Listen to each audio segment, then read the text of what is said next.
নমস্কার। তো কেমন আছেন আপনারা? আমি আছি মোটামুটি ভালো। তো আমি আজ একটি কথা শেয়ার করতে আসলাম। কথাটি হলো বিয়েবাড়ি। বিয়েবাড়ি যেতে আমরা সবাই খুবই ভালোবাসি। সেটা ভালো জায়গা, ভালো খাবার দাবার, ভালো খাবারের ব্যবস্থা। আমরা ঘরে খাই, যে ঘরে না খাই তা না, ঘরে খাই। তবুও আমরা বিয়েবাড়ি হলে একটু ভালো মন্দ খাবো সেই আশায় থাকি।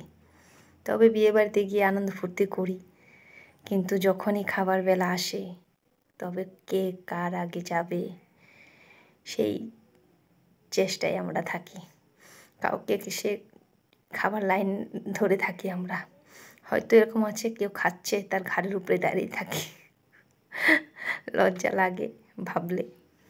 আগে ছিল পরিবেশটা অন্যরকম। আগে মানুষ বিয়ে বাড়িতে যেত, বসে থাকতো, তাকে ডেকে নিয়ে যাওয়া হতো। আর এখন ডাকতে হয় না।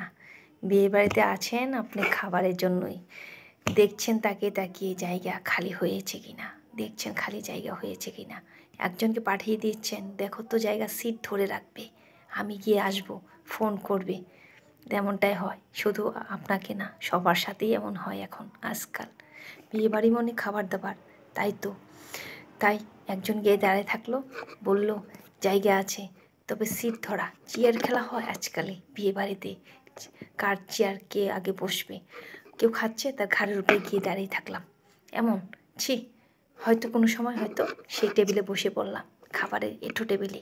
হয়তো মনে করছি কেউ খাবার খেয়ে আমরা হয়তো বসে আছি, মনে বলে গা কাটা দেয়, তবু বসে থাকি। বিয়ে বাড়ি বলে কথা, কি করব। আজকালের বিয়ে বাড়ি সব জায়গায় ভালো, শুধু খাবারের জায়গাটা একদম ভালো লাগে না, একদম ভালো লাগে না। তবু যেতে হয় সবার পালায় পড়ে, কী করব। নমস্কার। যদি ভালো লাগে একটু লাইক কমেন্ট শেয়ার করবেন।